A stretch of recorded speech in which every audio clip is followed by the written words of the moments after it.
Welcome, everyone, to Redacted on this Tuesday. I'm Clayton Morris. I'm Natalie Morris. And on this show, we follow the truth wherever it may lead us, and sometimes it's very uncomfortable. And we're going to cover right now the CIA and Intel connection to the assassination of Charlie Kirk. But most people are missing the 30,000-foot level view of all of this, which matches tons of patterns with the CIA and the intel agencies. And of course, they all work together, like Mossad and MI6 and the CIA really don't operate independently. So Colonel Watkins is going to join us because the patterns are very striking, and we're going to dive deep into the intel connections to the assassination. We're going to bring you an update on the Canadian ostrich farm as well, because the Canadian government is not letting this go. They want those birds dead despite no proof of bird flu.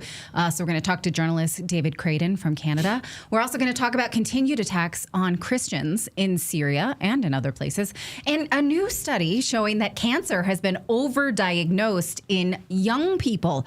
Why that's a problem, why chemotherapy has been oversold and is ruining lives. We have a doctor on to talk about that shocking study. But before we do that, we want to tell you about our friends over at 120life.com, because did you know that high blood pressure is the #1 risk factor for mortality? 1 in 2 adults have it, so that's a 50% chance that you are a walking time bomb.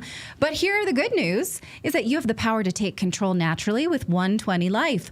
It is a blend of great tasting superfruit juices that can actually help lower your blood pressure naturally.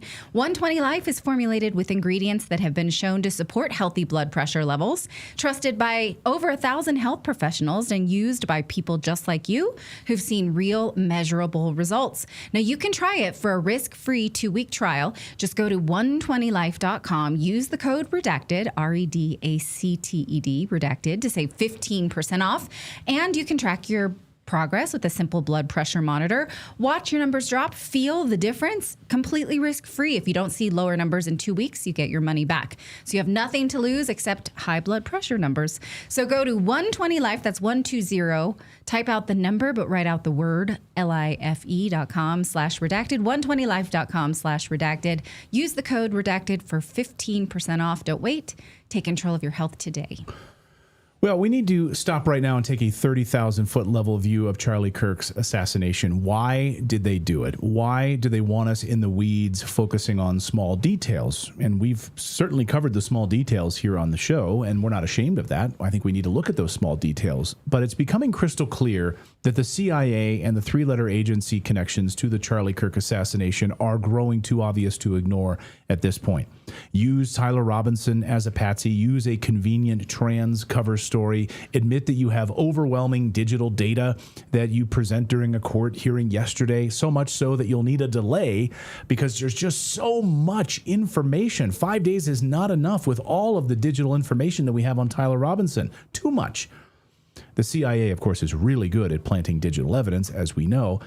Allowing cameras in the courtroom, by the way, to help sell your story. Former CIA agents, CIA whistleblowers, all admitting that this has all the hallmarks of a CIA or intel operation. Just yesterday on our show, former CIA agent Larry Johnson said the very same thing. I never discount the power of my old organization to be involved with a lot of nefarious activity. But as many of you know, UVU has deep ties to the CIA. Here's a brief overview by Pia Varma. Watch. Okay, so here's what's interesting. Utah State University, where Robinson studied briefly, has stronger than average CIA and Israel ties, driven by its Center for Anticipatory Intelligence, the CAI, the nation's first such program offering unique undergraduate and graduate credentials, led by ex-CIA analyst Jeannie Johnson and co-founded by former CIA Assistant Director Matt Barrett, making it a rare intelligence hub outside D.C. elites like Georgetown. Robinson attended USU for 1 semester in 2021 as a pre-engineering major before dropping out. USU also secures over $2.4 million in U.S.-Israel research grants. My next questions would be, did Robinson know anyone at CAI? Did he take any classes with any professors? Why did he drop out? And who organized the Turning Point USA event? Yeah, USU, not UVU. Pretty important distinction, but nonetheless. Interestingly, Hustlebitch found that UVU CIA spy school profiles were erased after the assassination. Rusty Needs, a former CIA officer, professor of Utah Valley's University Center for National Security Studies, had his profile just totally disappeared. And among others, we now know that right after the assassination, the school suddenly removed six more professors since Charlie Kirk's assassination, all with ties to the intelligence and security apparatus, especially at the school. John Cullen also has a lot of interesting questions about the spy drones, the spy planes over Charlie Kirk's assassination. We have military spy planes launching drones over the place at Charlie Kirk's killing. Plane arrives 3 hours early, drops to 200, slows to a minimum speed. Multiple drones, and why were these spy planes flying overhead at the time? Joining us now is Colonel Roxanne Watkins, a retired U.S. Air Force officer who spent 30 years in military service, including time at U.S. Central Command and the Pentagon. She brings firsthand insight into the intelligence operations and how nefarious they are. Colonel, great to see you here. Sorry for the little technical hiccup at the beginning of the show. Thanks for your patience. Thanks for having me. So I think it's important, obviously, to look at some of the smaller details, the nuances that we've been looking at over the past few weeks. But I think one of your specialties is that 30,000-foot level and connecting the patterns here. Everyone's been in the weeds, the trans story, Israel story, Mossad story, all these little pieces. But can you take the 30,000-foot level approach here and why this has all the hallmarks of an intel job? So originally, when you and I started communicating this morning, and you were like, why? And that's the question that a lot of people need to have answered. And through the research that I've been doing, one of the fundamental principles is a thing called strategy of tension. And it is to keep populations divided, keep them in silos, and to keep them from talking to each other. Because what happens is when people talk to each other, they oftentimes find that they have a lot of commonalities and develop like an esprit de corps among them. And you cannot control people if they have commonalities. And so dividing them up into all of these different entities, whether it's trans versus non-trans or Black versus white, the CIA has had a pattern, a history of sending what we would refer to as advon teams into countries that they want to destabilize and overthrow, and finding out what their Achilles heel is. Where's the dividing lines in that country, whether it's in Africa and it has to do with tribal history, whatever it is, because they're going to use that in order to divide the population. And if you go back in history to the 1960s and all of the turmoil that was going on there, you find lots of commonalities. You had people like Fred Hampton, where if you just do a cursory look at him, everybody called him a Marxist and said, you know, he was really a bad guy. But what he had started doing that made him a threat was he built a thing called the Rainbow Coalition, and it had the lower class people, regardless of what their ethnic background was, talking to each other. And he took poor whites, poor Blacks, and Hispanics and was building coalitions all over the country. Well, one day he gets drugged and his house is stormed by the FBI and they assassinate everybody in the house. And you look at RFK and his campaign in 1968, the same thing. He was building bridges to communities that was going to coalesce around his message. He just had won the last primary that basically guaranteed him the Democrat nomination in the 1968 election, and he gets assassinated. We can look at JFK, same thing. He's reaching out. While RFK concentrated more internally to the United States, JFK built coalitions around the world. He had reached out to Indonesia. He had reached out to France in their battle with keeping Algeria as a colony. And Charles de Gaulle, the prime minister, president of France, was very much in favor of giving Algeria their freedom. And JFK was very instrumental in supporting that initiative. And the people that are controlling all of this, I refer to them as the international syndicate. They're the ones that direct the intelligence agencies. A lot of people think that the intelligence agencies work for their government. It is my proposition that they have never worked for their government.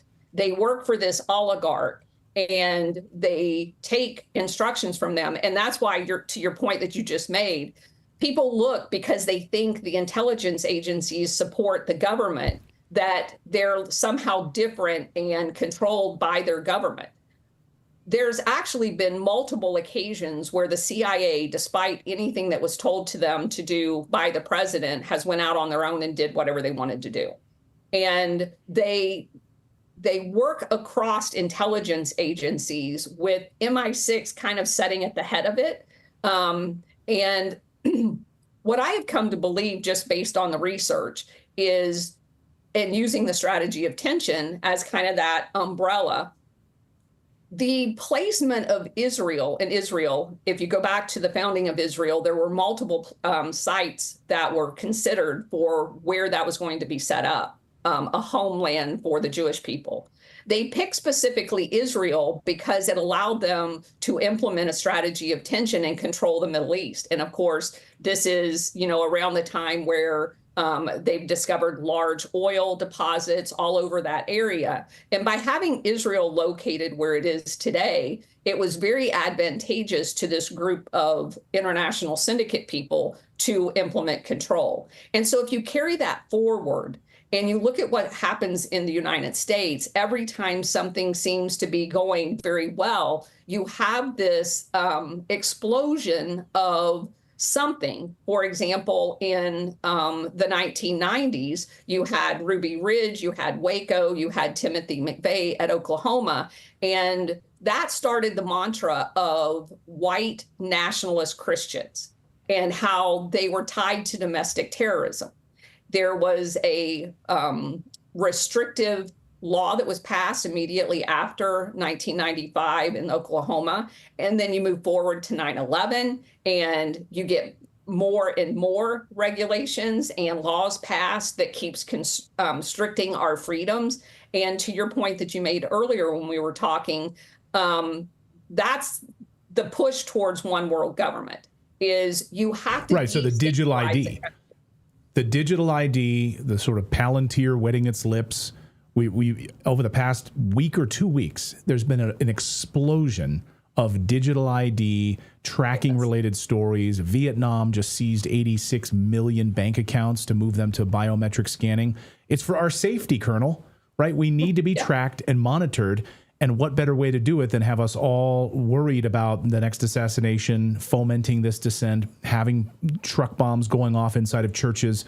We need to be tracked. We need it for our safety. We need this digital strategy. But I mean, what you're implying, and I'm not refuting this, but it's terrifying to think about, that there are powerful people operating separate of our electorate who said, that guy, Charlie Kirk, he's got to go because it would be infinitely useful to us. And somebody marked him, people that, and he trusted the U.S. government. And so that I find it, not that it's not hard, it's easy to digest, but terrifying to actually understand. Do you know what I mean? So again, it's not the U.S. government per se.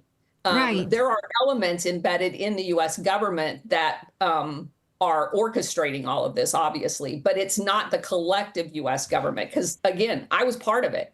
I was never part of this, but sure. And that's the part I think most people struggle with, is they want to collectively say it's the entire government, when my observations is that the CIA has never taken directions from the U.S. government. Have we had compliant presidents that kind of basically gave them full reign? Yes. I talk about those people as being the selected people, but occasionally you had, like JFK, people that went against their direction, their agenda, and bad things happened to those people. I think Trump is an example of that during his first term. he would not have been under constant attack for 4 years with coup after coup after coup had he been doing their bidding. They let people who do their bidding sit in that seat unopposed. And you have only to look at Biden and George Bush Sr. and blah, blah, blah. So I do think that it is terrifying once that realization kind of sinks in. But let me speak just for a minute about the Charlie Kirk specifically. So one of the, and this has been true for 80 years, one of the main thrust that the CIA has focused on is our university system. There has been university after university, Harvard, Yale, Columbia, that have had institutions set up. And you just mentioned the CAI, which I think is hilarious since it's kind of the CIA disguised, that are literally funded through covert means by the CIA. They function. Henry Kissinger had one set up at Harvard. And years later, it was outed as actually being a CIA front. And all they did once it got exposed as a CIA front was took his deputy, created another institution on Harvard, and put her over there in charge and just removed Henry Kissinger's name. So these things have existed for a very, very long time. And the CIA recruits at any university, and Utah is a great recruiting ground. You can go through article after article of CIA presence on primarily Mormon campuses, and that's not a slight against the religion, but because Mormons are required to learn multiple languages and go to other countries. And right. So by the time you get into college, you have all of this basket of skill sets that the CIA literally drools over. And so they are a target. And that kind of plays into that. But I don't want anybody to think that the few examples that the one video woman was addressing is a unique thing. It is not. The CIA, and let me just give you an example. In Vietnam, the Office of Public Safety under USAID set up a program at Michigan State University and also a satellite at Indiana University, which disturbed me deeply because that's my alma mater. And the CIA, the staff was 100% CIA agents. And they picked that staff up from Michigan State University and deployed it under the guise of a program from that university and plopped it down into Vietnam, which blossomed into the Phoenix program. So if you were to go back and look at normal history, you'd go, oh, that was just a bunch of professors over there trying to teach the cops how to be cops. It was not. And if you do any research into the Office of Public Safety, you find out that they recruited police chiefs from across and senior police officers, which then goes to the corruption of police entities in the United States, which you have to know exist because, again, I'll skip over to Los Angeles. Just do a research or a search on the internet, not on Google, of Los Angeles Police Department and CIA.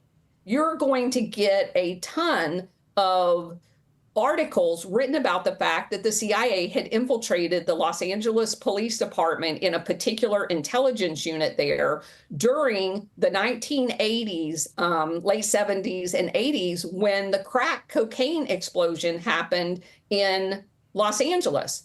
They knowingly targeted Black neighborhoods with tons and tons of cocaine. And again, that information is all out there. So you have corruption at the local level. The Office of Public Safety under USAID, which was a CIA front, hired police chiefs and senior police officials to deploy all over the world and set up national police forces. And the national police forces were known for torture, assassination, and all kinds of atrocities. Unbelievable. You're blowing my mind. I knew about the crack piece of this. I didn't know that deep level connection there. And I didn't know the university connection at this level. I'm just going through the research huge. now. It's unbelievable to me how just widespread this is. It's not just, as you pointed out, just dedicated to those few profiles that she was highlighting in that video. As it relates to other patterns within the CIA and why this was an intel hit, what connections do you see to similar hits that have been carried out before? The use of a patsy, the digital dumping of information. You know, yesterday at the hearing, so we have so much digital information on him. Yeah, it feels like purposeful chaos. Yeah, that we have to delay the hearing because we just got so much digital stuff that we found. So you go back to the JFK assassination, and that's what it was all about. Let's focus on all of the details. Now, obviously, we didn't have social media, which kind of adds to a layer of confusion for their side. But the focus on every little detail that came out, the gun, the bullets, the limousine. So they're going to leave all of these pieces out there for people to fixate on. And of course, the media runs cover for all of it, basically saying that oh, that's a conspiracy. That's a conspiracy. If anybody tries to zoom out and tries to articulate, there's some common denominators here. What I found most interesting when I was doing the research into the assassination of Martin Luther King is I was unaware that like 2.5 decades later, there was a civil suit which the family won that basically said it was a conspiracy. That it was not a lone gunman. And again, during that assassination, everybody was fixated on all of the little details, because what they will do is they put out enough details for people to start arguing about. And the arguing of, well, this bullet went this way or that way allows people airtime, and then you get tired of it after you've heard all of the opposing points, where again, nobody zooms out and goes, hey, guys, this looks exactly like this one over here. Great point. Yeah, everyone's fixated on the bullets. Oh, there was trans writings on the bullets. Yeah. You know, the Discord chat, the gun found in the woods, you know, he's at Dairy Queen, like all these like little nuggets spaced out, and then don't ask any questions. How do we filter all of that? Because so much of it sounds too stupid. Like, how do we filter this information? How do you do it? I do not tend to spend very much time. The inconsistencies was all I needed to hear, because of the greater umbrella of strategy of tension. So if you have a very effective communicator that is pulling people together, and he can articulately refute the divisions that, in my opinion, are not there. They're artificial. And he was an excellent person at doing that. He was very effective at refuting the CIA propaganda media piece. You got to go. And that's the piece they don't want you to see. And again, you look back through history and you find out that all of the coalition builders had the same fate. Someone in our chat room said, well, first of all, they think you're fantastic and pay attention to what you're saying. But somebody else was saying the CIA is self-funded, so they can operate really at will outside of, as you pointed out, the U.S. federal government. So when we say the government killed him, not really. Sort of extracurricular government killed him, right? So when the CIA was created, in the immediate aftermath of that, and I've done a lot of research on this, the Stay Behind network, which was going to be a network in Europe and in the United States that was going to be able to be these chaos creators, was fielded using Rockefeller and the Marshall Plan money. And that was their initial seed money to get this organization set up to be used by the intelligence agencies all through NATO. But because they didn't have a long-term sustainment funding mechanism for the covert operations, they sponsored, for lack of a better word, a guy over in China by the name of Chiang Kai-shek. And he was the leading warlord opium pusher in China that was taking the Indian opium brought over from the UK, was kind of the push behind it, into China. And that was the whole, one of the large segments of the Chinese Revolution, with, in addition to communism. Mao didn't want any opium there. So he eventually obviously won the Civil War, pushed Chiang Kai-shek out, and the CIA eventually, through a couple of other countries, set Chiang Kai-shek up in China, or in Taiwan. And Taiwan had formerly been referred to as Formosa. And so one day they just changed the sign and say, we're going to call you Taiwan. This is your new president. And he immediately implemented martial law. And again, I had no idea. I didn't learn this in any of the degrees that I've gotten, all of which required history, that Chiang Kai-shek immediately implemented martial law, and they lived under martial law for the next 40 years. And that's because he was basically the opium king. At one point, he supplied the world 80% of the world's opium from all over Asia, channeling it to Europe and the United States and other places. And so that funding stream of the drug operations is what seeded the covert funding. It was initially laundered primarily only through the Vatican Bank, but then they set up fake banks like BCCI and Nugent Hand and several other banks. And so they have a completely different stream of money that is completely unaccounted for. Gosh. I mean, the seed money for the CIA funneled through the Vatican Bank from Chiang Kai-shek, Chinese nationalist leader, pushed out by Mao. It's unbelievable, but not shocking at all. And in fact, some of that is in the information about what I would allege is the assassination of Pope John Paul I, who was smelling that out. Yeah. Yes. And exactly. Who was the smiling Pope who lived for a full 1 month, had no pre-existing conditions, and died peacefully in his sleep. Colonel, before we get you out of here, because so many people in our chat room are like, it's Mossad, it's Mossad, it's Mossad. I mean, we just see the chats, it's Mossad, it's Mossad. And I think your point is, I don't want to put words in your mouth, but they're inseparable. It's trickier than that. Like, it's not. So, but can you, talk about that. So if you move from the drug operations in Asia, then they moved to Afghanistan and what was called the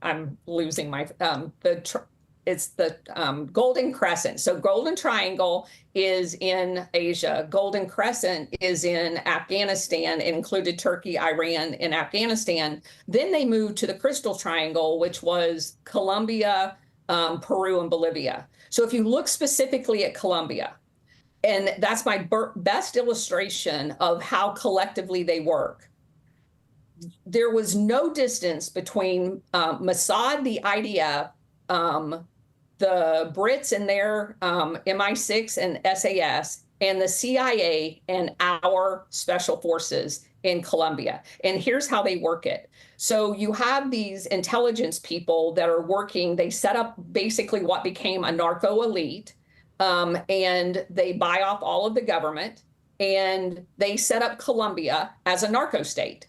And you have these, again, the whole separation thing comes into play here. We have the Medellin cartel, which we were told, and then we have the Cali cartel in Colombia. Well, and they want to focus on one. They always focus on the Medellin cartel. Very rarely do you hear people talk about the Cali cartel, because the Cali cartel was owned basically by the state. The Medellin cartel with Pablo Escobar had decided they were going to do business differently than what the CIA was telling them they had to do.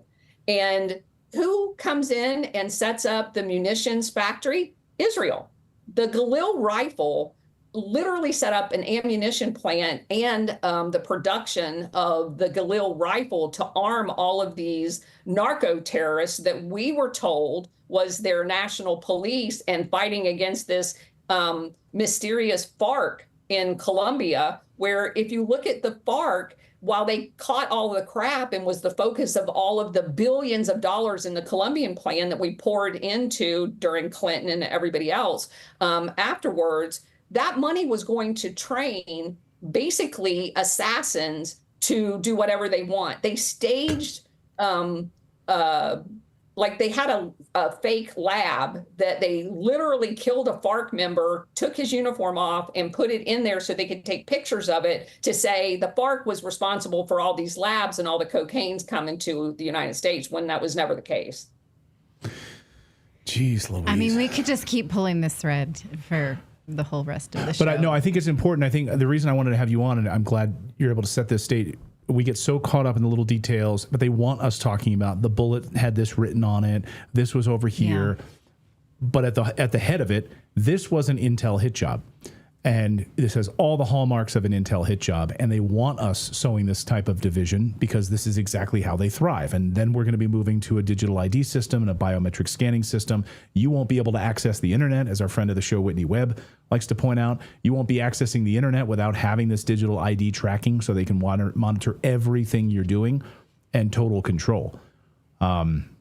So, and again, Colonel, we could talk for hours, and I'd love to have you back. Hopefully you'll come back soon. Thank you so much for joining us here. And by the way, I should point out, Colonel and I did a long interview on Operation Gladio a couple of weeks ago here on the show. I encourage all of our audience to go and watch that interview. It's jaw-dropping and eye-opening. Colonel, great to see you. Thank you so much for your time today. We really appreciate it.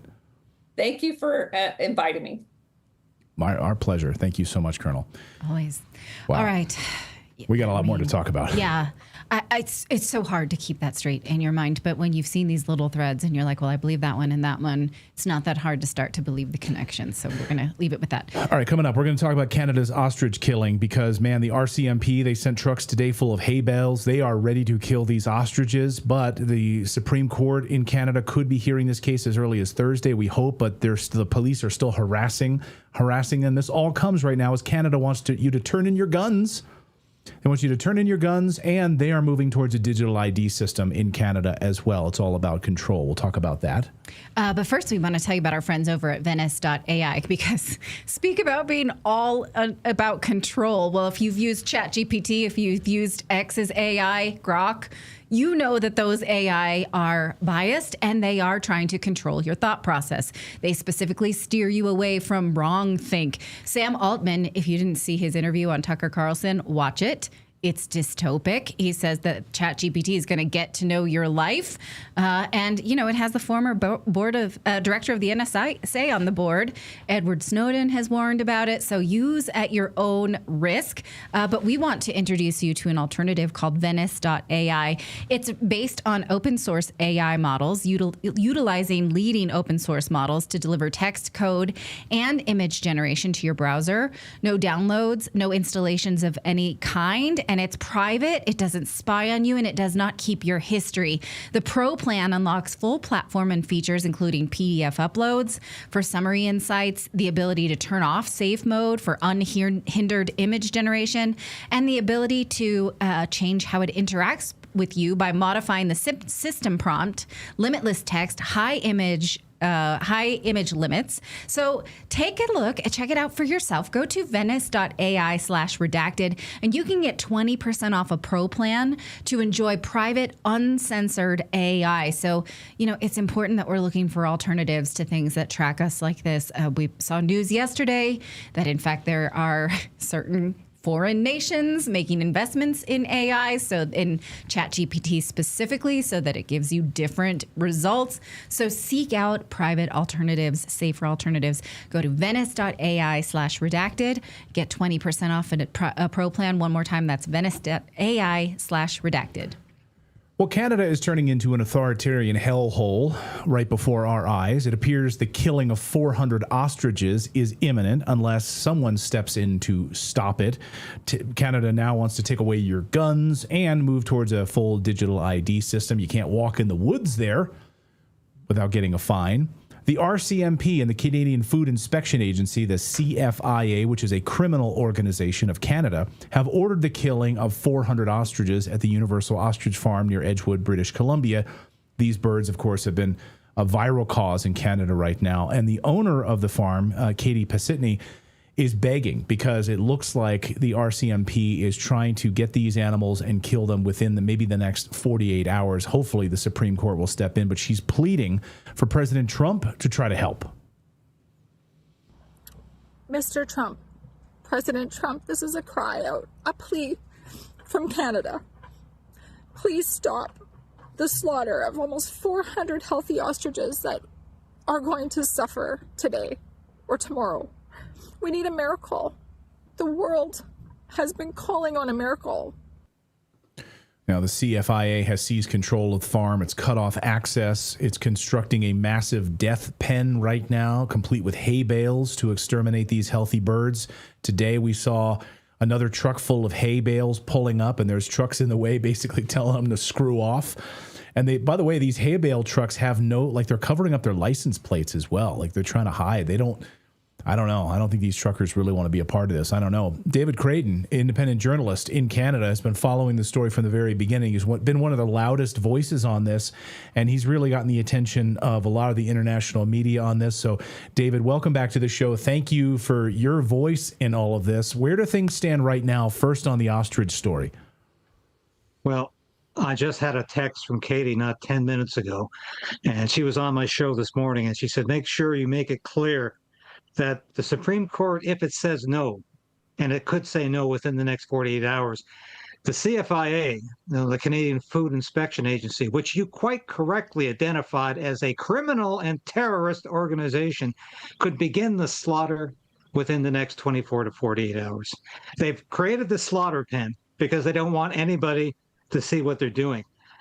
They have taken so much hay at taxpayer expense that there's actually a shortage of hay for farmers in the area. This is how crazy this is. They want to kill 399 healthy birds, and in the meantime, they have been causing devastation, havoc, and chaos on the farm. They have been terrorizing the ostriches, running after them with lassos, trying to corral them, and they have been doing everything possible to make the birds sick. Not feeding them enough, not feeding them properly, just throwing the food on the ground where they have difficulty eating it. They're not chickens, as Katie has pointed out to me many, many times. Not giving them adequate water. What they want is for at least one or two birds to appear sick so they can say, I guess we were right. So dehydrating them, killing them, making them sick is the part of the plan. Yeah, well, these people, Clayton, I really knew nothing about the Canadian Food Inspection Agency. In fact, Katie told me today she really had no dealings with them either, because they haven't been using the ostriches for food on this farm for many, many years, and they were never bothered. But I've come to know the CFIA, as you say, a terrorist criminal organization. These are execution goons. That's all they do. They have no veterinary skills. They have no animal health knowledge. They are there as executioners only, and they are acting with impunity. They're ignoring animal cruelty laws right now. They're ignoring the rule of law. They are acting as if the Supreme Court said nothing or said go ahead. The Supreme Court said there is a stay. They are behaving as if they're prepared to start shooting at a moment's notice, and I think this has disgusted Canadians across the country. I thought these were just a bunch of faceless bureaucrats, but they're not. This is an execution squad, and they don't seem to be adept at anything else, including caring for animals in the very minimal degree. So I have nothing but contempt for these bureaucrats who are walking around like they own the farm and they own the country.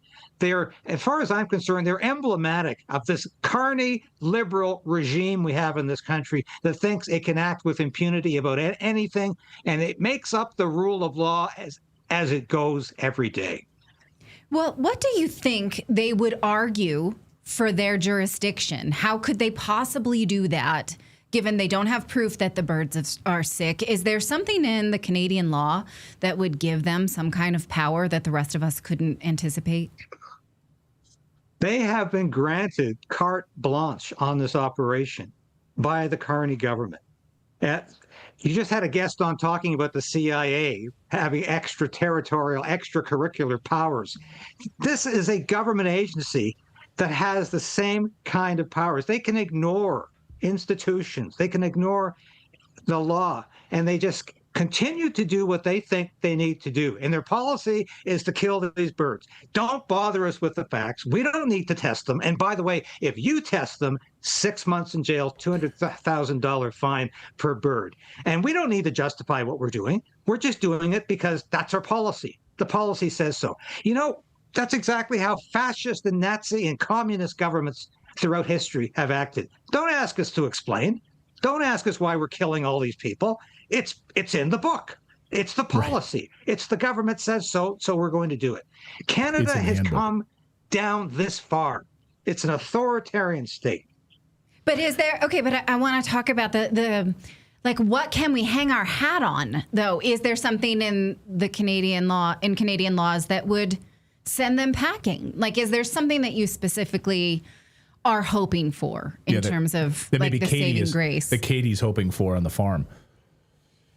The last hope Katie has legally, judicially, is the Supreme Court of Canada. That's the highest court in the land. And if the Supreme Court looks at this and says, well, there's nothing we can do, then there's something seriously wrong with this country. Yeah, that's what you would think.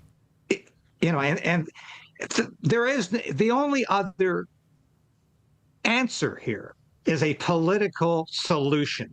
And that's Donald Trump calling up Mark Carney and saying, I don't think this looks good.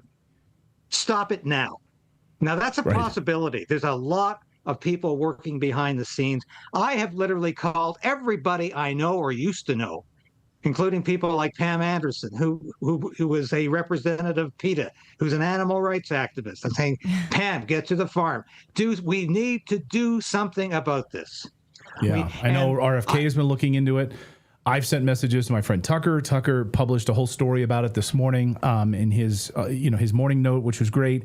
I know that he is disgusted by it, so I know that there's a groundswell of support here in the United States to stop this from independent journalists and from these great thinkers in the Trump administration like RFK Jr. So talking about totalitarianism, and David, we'll get you out of here on this. Canada also now moving to get rid of guns, turn in your guns. But they're saying, oh, it's voluntary, but it's really not voluntary. You have until next year, basically, to turn in your guns. And you see these government goons coming around. You will have no recourse at all. You see what happened in the UK. You turn in your guns, and then the police come to your door for mean tweets that you post. Mark Carney also over in Europe this week, also calling for digital ID in Canada. So Canada, I'm not wrong when I call it an authoritarian hellhole that it's slipping into right now, David. You're not. It's becoming exactly like the UK. And why was Mark Carney in London meeting with Herr Keir Starmer at the same time Keir Starmer was announcing digital ID and the Prime Minister of Australia was there? Because these are all countries that the globalists target first of all, these old British Commonwealth countries. They're the first to fall. But here's the plan Mark Carney has, and it involves exactly what you're talking about. Confiscate the last guns we have in Canada. And this gun grab is about the guns farmers use. Once again, this is an attack on agriculture, attack on farmers, just like Stalin and Mao did. And the second part of the strategy is absolutely destroy free speech. So, and Justin Trudeau had a horrible bill in front of Parliament before the last Parliament dissolved. It's called Bill C-68, the Online Harms Act. Well, Mark Carney, now believe this or not, he's got 3 censorship bills in front of Parliament. 2 of them have had first reading. The third is going to be a resurrected Online Harms Act, which has the thought crimes component. But let me just read this to you. This is Bill C-8. Which has been introduced, has gone through first reading. But here's what Bill C-8 involves. Bill C-8, Mark Carney can ban anybody from using the internet, can ban you from talking about how or why you got banned from the internet, and force you to give all of your personal information that they deem relevant to the government, and you're not even allowed to say they've asked to do that. This is a communist state. And of course, the third part, which you discussed, digital ID. So we are being surveyed, we're being watched, and this government is even more totalitarian than the Trudeau regime because they have not one, not two, but three pieces of censorship legislation. And I tell you now, and the other bill, C9, is outlawing hate symbols, not just hate speech. We need less hate speech. We need hate speech eradicated from Canada, because free speech means you can say things that might be deemed hateful or offensive by somebody.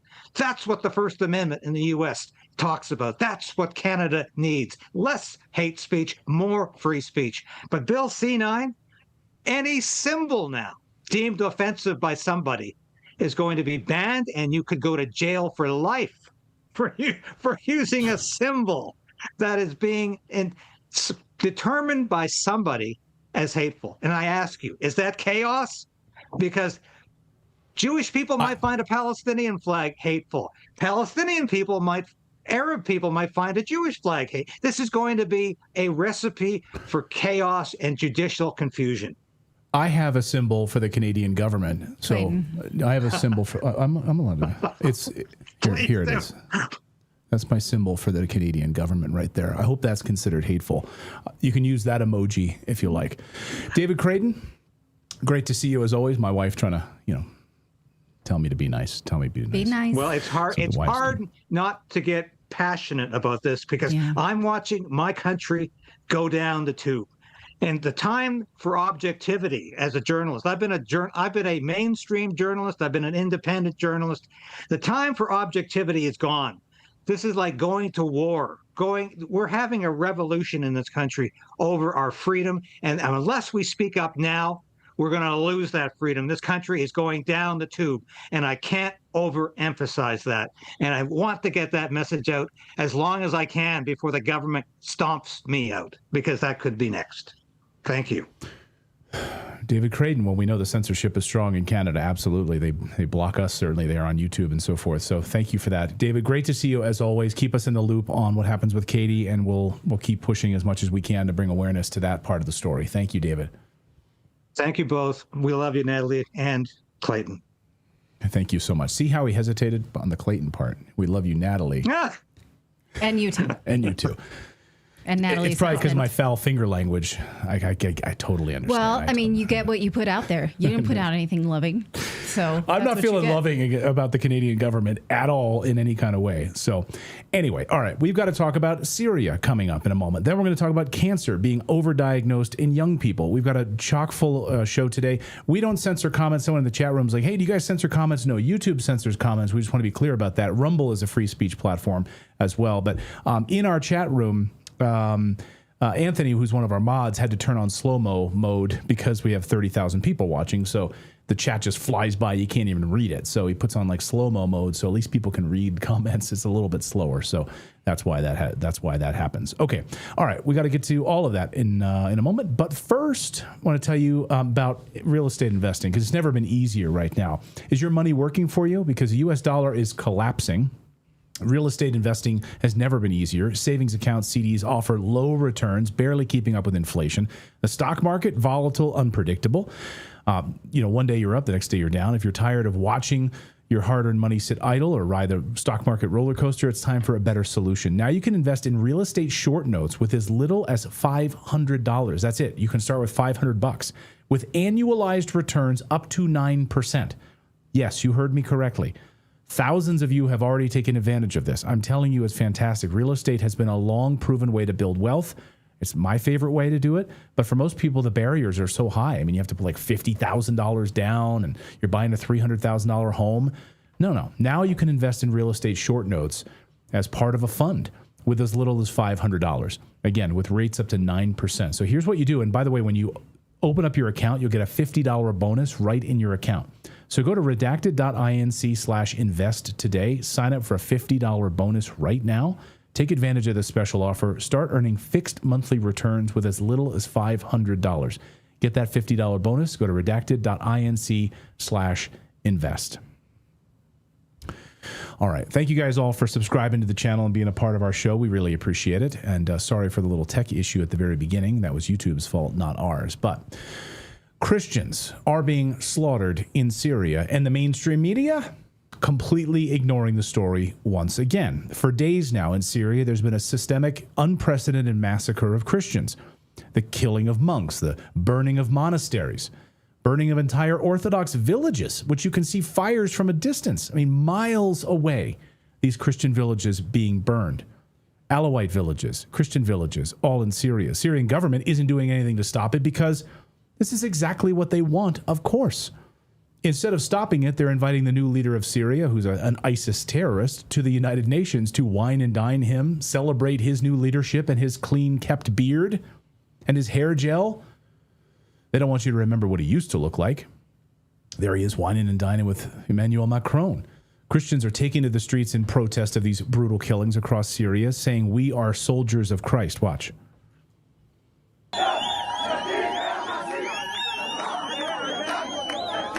They're trying to fight back, but of course, they're sitting targets at the moment without any help. Professor Joshua Landis is the author of Syria Comment, SyriaComment.com, and the director of the Center for Middle East Studies at the University of Oklahoma, and he joins us now. Professor Landis, great to have you on the show. Thank you so much for being here. Pleasure being here. You know, when I see this picture, it just strikes me right in the stomach. And you see this picture of Jolani, you know, at the United Nations, all clean kept, you know, beard, hair gel. People, we're trying to wipe clean his past as a terrorist.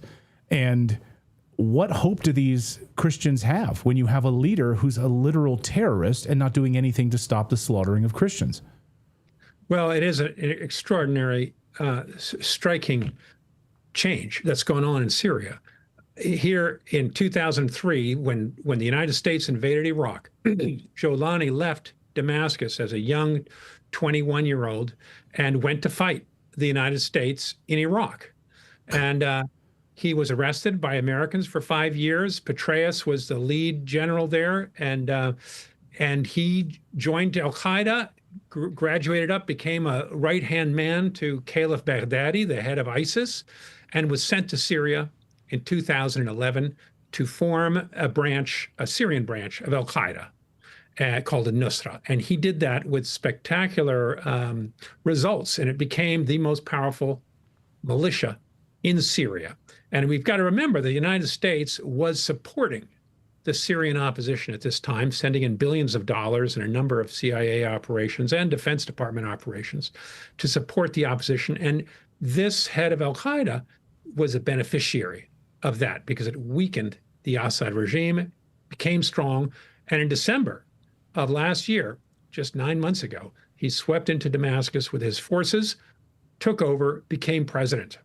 And America very quickly recognized him, lifted sanctions, and have embraced him and tried to get him to sign a peace agreement with Israel.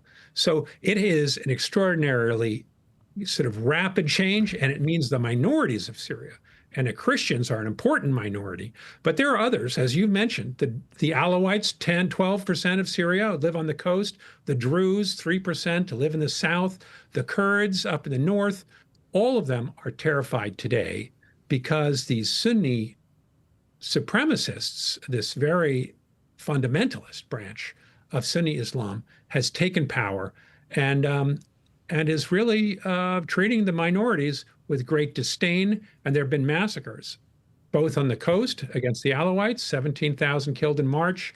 In July, in the Druze area, almost 2,000 people were killed, and there's fighting going on today in the Kurdish region. So it's a very fraught situation. Many minorities are leaving Syria every day. What do we know about the scale of the massacres? You talked about 17,000 Alawites. Yeah, we covered that here on the show a couple of months ago. I mean, that's unbelievable, the sheer number of that. And the Christians, how reliable? Almost every day, about 4, 5, 6 Alawites are being killed. Druze are being killed, and Christians too are being persecuted. You know, the Mar Elias bombing in June killed 30 parishioners in this church. 50 some odd others were wounded, badly wounded. The church was burnt down, destroyed by a suicide bomber. The regime said he was part of ISIS, but other groups said he had been a member of the new Defense Department and didn't think that al-Shara, the new president, was fundamentalist enough, and decided to bomb this church. So it's a very worrying situation, and unfortunately, Washington is coming out and embracing this guy, lifting sanctions and not telling him that he's got to move towards democracy, that there has to be some kind of decentralization in order to protect these minorities, that he can't just run roughshod over them. Why do you think the Syrian government is not intervening at all to help these Christians and Alawite communities? Well, because first of all, there is tremendous sort of ideological disdain for them. Secondly, there's a sense of revenge, and there's a desire for revenge because the minorities, by and large, and this is not true across the board, but supported the Assad regime, which was Bashar al-Assad was an Alawite, and he worried that if the Islamists took over, the minorities would be persecuted, which in fact they are. And so minorities tended to support him, and it became very sectarian. The Sunnis, who joined the opposition, blamed the minorities and believe that the minorities have been spoiled, first by the French colonial powers that ruled during the interwar period, and later came to power themselves and had their boot on the necks of these Sunni Muslims. So there's deep religious distrust that goes right across this. Now, the Christians always tried to run between the legs of the Alawites and the Sunnis, but by and large, they were not unhappy to see Assad stay in power because he was secular. He didn't discriminate against the Christians. Christians were safe. I mean, say what you want about them, but the CIA operation, the fake gas attacks, the CIA operation to overthrow the Assad regime, he's been an inconvenient thorn in their side. Aligning with Russia, friends of Putin. This is a huge problem, of course, for the West. So, and this has been, this is not just Syria, because this has happened in Iraq. This has happened in Lebanon. When you get civil war, when you get the state collapsing, and when America overthrew Saddam Hussein, now Saddam was a brutal dictator, but Christians were safe there, and they were about 3% of Iraq. Today, there's almost no Christians left in Iraq because civil war, people begin preying on each other, and you get the rise of this very right-wing fundamentalism. And that meant that Christians were discriminated against, and often they had an ISIS put, a big N for Nusayri, for a Christian, a symbol for Christian on the doors of Christians, and made them pay jizya, and often just killed them. So why do you think the Western media, Professor, why do you think the Western media and governments are almost completely silent about this? I don't hear the Trump administration talking about it at all. I don't hear the Western media talking about it at all. Flip on Fox News, CNN, nothing. There's no coverage of it. You have to rely on little dog and pony shows like ours. Well, you're right. And you would think that President Trump, who is backed by Christian groups, would be more outspoken about this, but he for some reason he's not. He has embraced, he's embraced Shara, who the Saudis and the Turks said, this is our guy. You need to lift sanctions and let Syria grow again.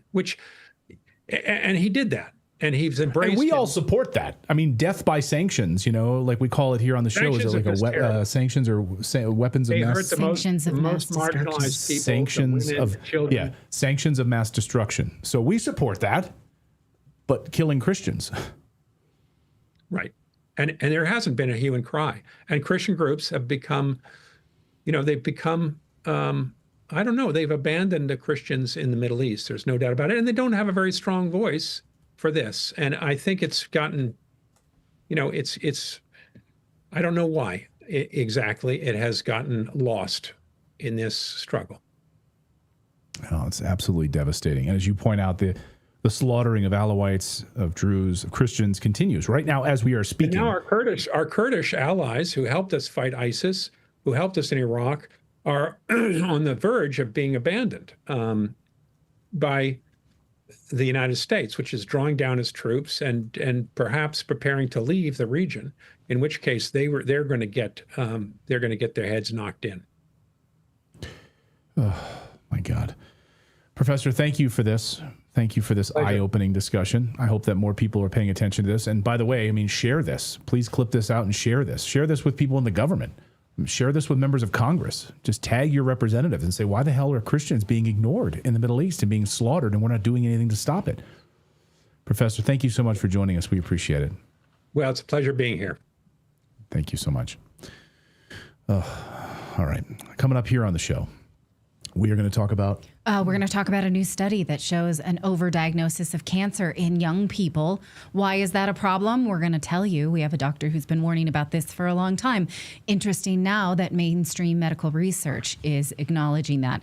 But first, before we do that... Microplastics are infiltrating every part of our lives. Scientists estimate we now consume a credit card's worth of plastic every single week in our bodies, through our food, water, even the air we breathe. One study found plastic particles in 100% of human lung samples. Nobody is safe from this exposure. But guess what? Even if you get clean and you avoid all like packaged foods, you're still being exposed. But you can opt out. You can't opt out. You can't opt out at all because it's all around us. But you can help your gut fight back. Kimchi 1 from Brightcore Nutrition is a potent ally in this toxic world. It's packed with over 900 probiotic strains unique to kimchi, proven to break down BPA, helping you detox from the inside out. It doesn't just support digestion, it helps protect your cells, your brain, your hormones, your future. Your body was never designed to handle plastic, but your gut was designed to protect you. You just have to give it the right tools. Right now, you can get 25% off by using the code Redacted if you go to mybrightcore.com/redacted. But the best part is you can get 50% off if you just pick up the phone. 50% off, just call them. They're an American company. They'd love to talk to you. 888-404-6312. You'll get 50% off and free shipping. So call them right now, 888-404-6312. Well, a new study in JAMA shows that young people are being overdiagnosed with cancer. This is something doctors have warned about for elderly people, but why is it happening to young people, and why is that a problem? Well, according to the study, many of these so-called cancers may not have been deadly, yet they're still triggering aggressive treatments, lifelong medications, heavy psychological and financial toll of being labeled a cancer patient. Critical care physician Dr. Paul Merrick joins us today because he's been warning us about this for years. He says that chemotherapy is based on a false premise, which would be predicated on something like this, an overdiagnosis of cancer. So, doctor, thank you for joining us. First of all, what do you make of this study and the fact that it's something you've been saying and is now in a mainstream journal? Yeah, so their facts are incorrect. So they're claiming that the increasing incidence of cancer is due to increasing diagnosis. That is false. So we are currently facing a pandemic or epidemic of cancer. The reality is 1 in 2 people will develop cancer. That's what's on the cards. And for the others that don't develop cancer, they will have someone in their family or a friend develop cancer. So cancer is going to become the commonest cause of death. So they're trying to underplay the importance of this pandemic for multiple reasons. So if you actually look at the data from the American Cancer Society, so I have their data here, in the last 10 years, the incidence of cancer has increased by 17%. 17%. So what they claimed in this article is that the mortality was flat, so that it means that this is just an increase in diagnosis. But that's not true. So data from the American Cancer Association shows that the risk of cancer in the last 10 years has gone up 17%, and the mortality has increased by 5%. So this is real. Okay, so it's not overdiagnosis, But is It's absolutely true. It's not due to overdiagnosis. We are facing a pandemic of cancer. What you just indicated is that this was before the COVID-19 pandemic, that these. So that's an interesting question. Yes. So I have two papers which actually looked at the incidence of cancer in young people up until 2019. And both papers showed an increase in the risk of cancer in young people. So this is in JAMA Open Network and in Lancet, showing that the incidence of cancer and the risk of dying of cancer in young people was increasing up until 2019. Obviously, then something happened in 2020, 21, which has changed that trajectory. And so we now have many reports from oncologists, but we have 4 epidemiological studies showing that since the introduction of the vaccine, the risk of cancer has almost doubled. Okay. So since the introduction of the COVID mRNA vaccines, the risk of cancer has almost doubled. So is there maybe some kind of politics at play? That's what I thought when I saw this. Is there a reason that they might want to downplay increase of cancer in young people by saying, actually, it's just overdiagnosed? Yeah, they don't want to scare people. They don't want to look for other causes of cancer. Oncology is big business. Cancer is a multi-billion-dollar industry. And Big Pharma will do whatever they can to preserve the status quo. Although we know that oncological drugs have a minimal impact on preserving or prolonging life expectancy. It's one of the big medical hoaxes because it's based on a premise which is most likely false. The somatic mutation theory on which oncology is based is almost certainly scientifically flawed. So the whole game, much like the COVID game, was to preserve the status quo, not to frighten people away from conventional therapy and to embrace chemotherapy. But we have a really serious cancer problem in the US and across the world. As I said, the rates are increasing at phenomenal rates. It seems like the COVID shots have accelerated that. There was a paper published 3 days ago, a massive study in Korea, a big epidemiological study in looking at millions of people, showing that the risk of cancer 1 year after the vaccine almost doubled. So they don't want you to know this. They don't want you to be scared because obviously it's going to promote vaccine hesitancy and the medical liability and litigation is enormous.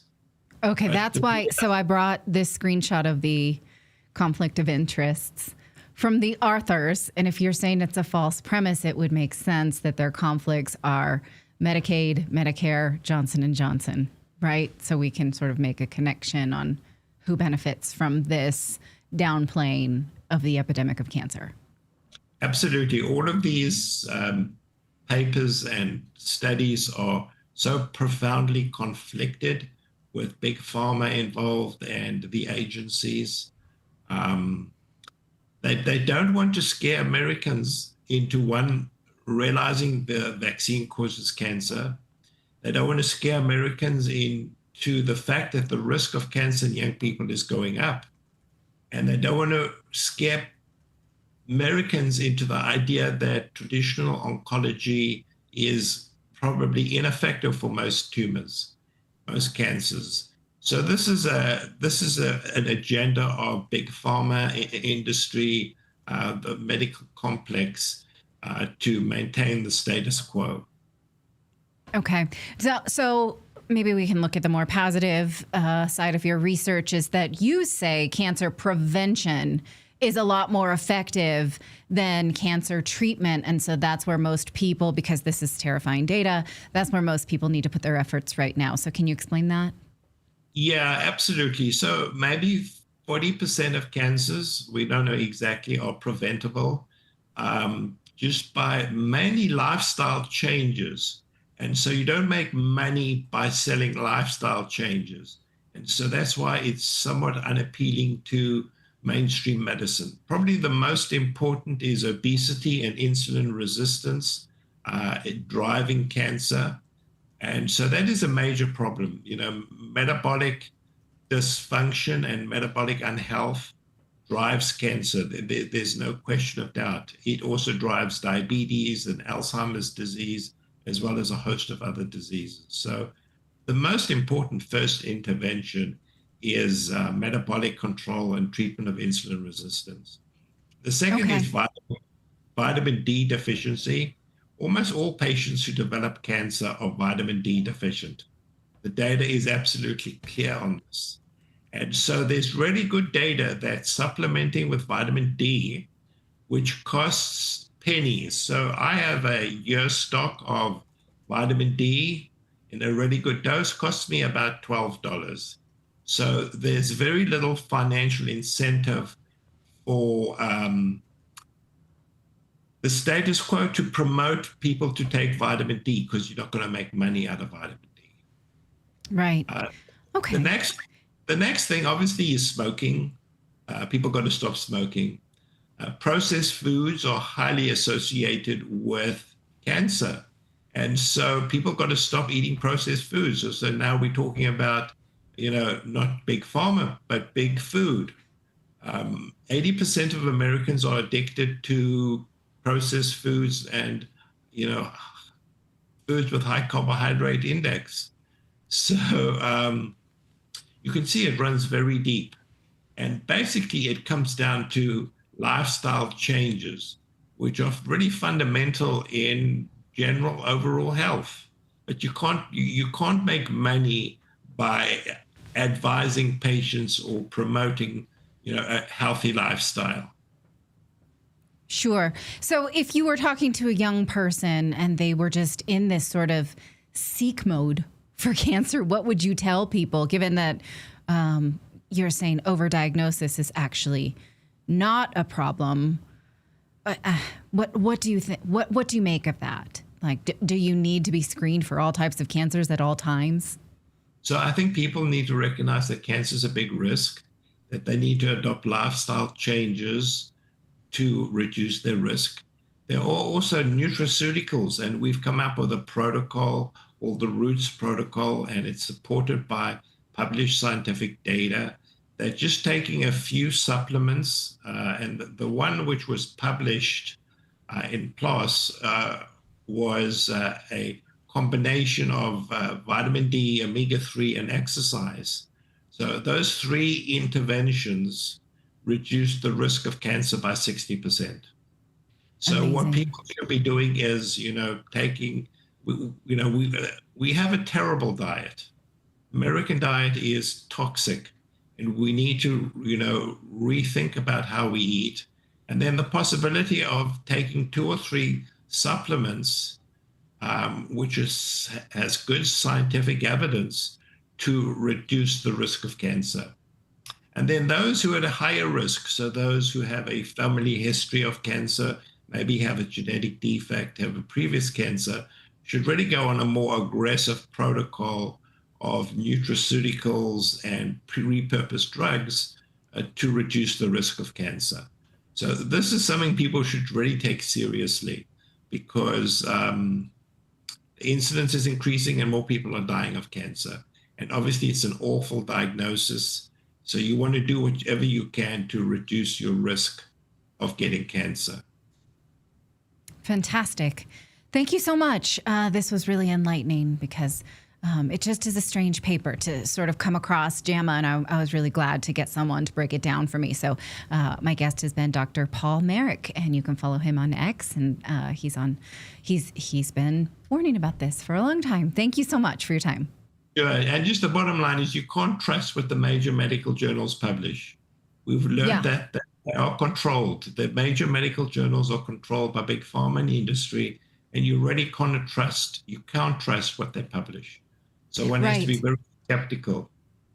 I get their emails, just daily, and it's always full of all kinds of crap, like people are doing terrible on Ozempic. How do we help them? That kind of stuff. Like, they know nobody can tolerate it, but how do we keep prescribtive it? How do we prescribe the COVID vaccine, even though it's not indicated? Why don't they just tell people to eat less? That's a much more effective way, and not to eat all the time. We strongly believe in intermittent fasting as a profound way of improving metabolic health.